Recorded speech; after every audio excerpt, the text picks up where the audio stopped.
What's going on, YouTube? Welcome back to another episode of Double Dribble. And today's episode, we're going to be talking about why I think Shareef O'Neal will be a top 10 college basketball player in this year's upcoming season. But before we get into the video, I just want to quickly say, if you're a fan of basketball, whether it be high school, college, or the NBA, make sure you hit the subscribe button on this channel. Join the conversation. We love interacting with you guys in the comments. We respond to all our comments and love having conversations with you guys. Make sure you hit the like button on this video if you like it, and share it with your friends, and let's get right into the video. So in today's video, we're going to be talking about Shareef O'Neal, the son of Shaq, and I just want to talk about why I think that Shareef will be a top 10 player in college basketball this year. I know that sounds like it's a lofty goal or pretty high for him, but I think that Shareef, can make it happen. And there's a couple of reasons why I think that he can be a top 10 player in college basketball. So one of the first reasons why I think that he can be a top 10 player is I believe that, skill-wise, body-wise, I think that he is up there for, being one of the top players in college basketball. I just feel like he's had some unfortunate events or unfortunate situations happen to him that has not allowed him to show his true potential while in college.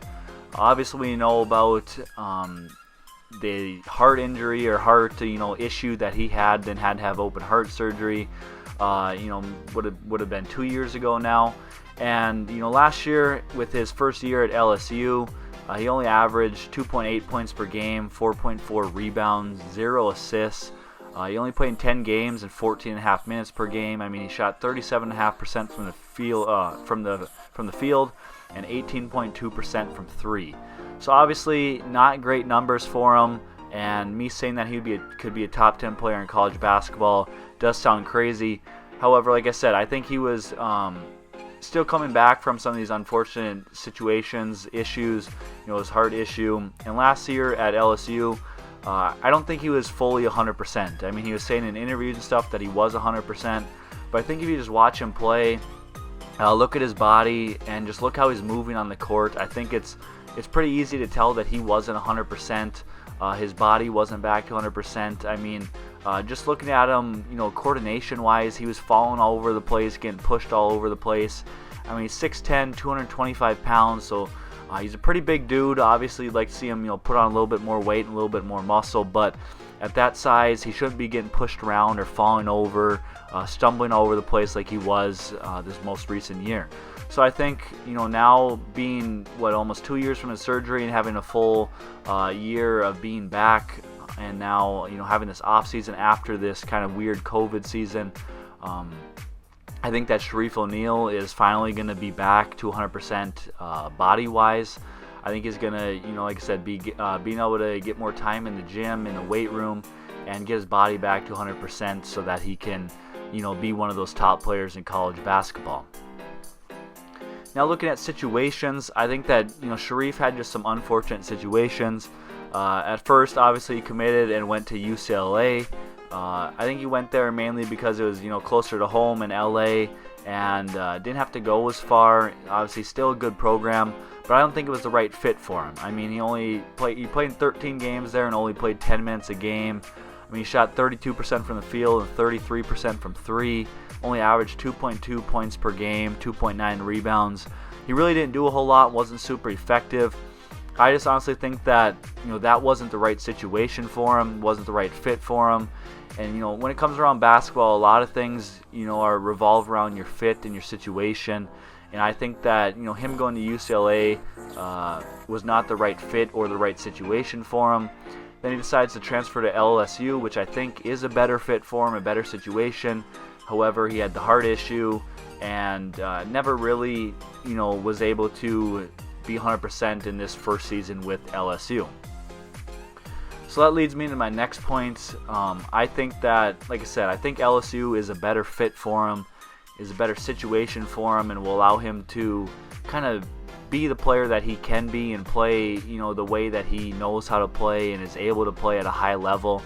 And I think last season doesn't really speak for that. I think that, not being 100%, coming back from the COVID year, or having the COVID year in basketball where things were just different, testing all the time, no fans, shorten practices, sitting out practices of being a close contact, different things like that. I think that he wasn't able to fully adapt to LSU's system, get to know the coaches, get a better relationship with the coaches, to a point where he could thrive in that situation. I think now, having that year under his belt, another offseason to get used to the LSU system, get a better relationship with the coaches, and just get a better feel for LSU and LSU basketball in general. I think that having that year, like I said, he's able to fit in more with the team, understand his role, and just know what he can do now for the team, and with the system that they play in, how he can get his looks, how he can get his shots, and how he can be effective on the court. So honestly, I really don't think saying he could be a top 10 player in college basketball this coming year is too far-fetched. Like I said, he's a 6'10", 225-pound small forward pretty much. I mean, he can shoot the three ball. He hasn't shot it great in college yet, but I think he can shoot it a lot better than the numbers say so far. And I think this next season he's going to shoot it at a higher clip, 35. 38%. I don't think he's going to be knockdown shooter shooting 40% plus, but I think he can be that 35 38% 3-point shooter where you at least have to respect it. You have to guard him out past the line. And then, like I said, I think he's going to develop his body more, which is going to allow him to finish around the hoop more. I mean, he's only shot about 34% over his college career from the field. I think he obviously can be a lot better than that. He's super athletic. He's pretty explosive, and I think if he's has the right time to recover from his open heart surgery, get his body developed, I think that he can obviously be super effective, driving to the cup, finishing around the hoop. I mean, he can post up smaller players, he can take people off the off the drive, off the dribble, and finish at the hoop. And I think that also him on a defensive end, I think he can be a monster defensively.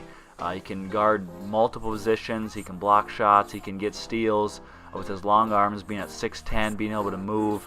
I think, honestly, Shareef is made more for the NBA than he is for college, and I think that this year is going to be his year to kind of show that and show NBA teams that he's ready to play at the NBA level. So I want to hear from all you guys in the comment section down below.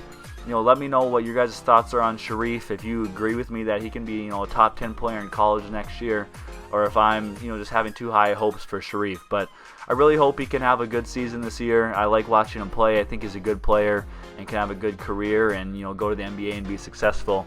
But leave all your thoughts in the comment section down below. Make sure to hit the like button on this video, hit the subscribe button, and we'll see you in the next one. Peace.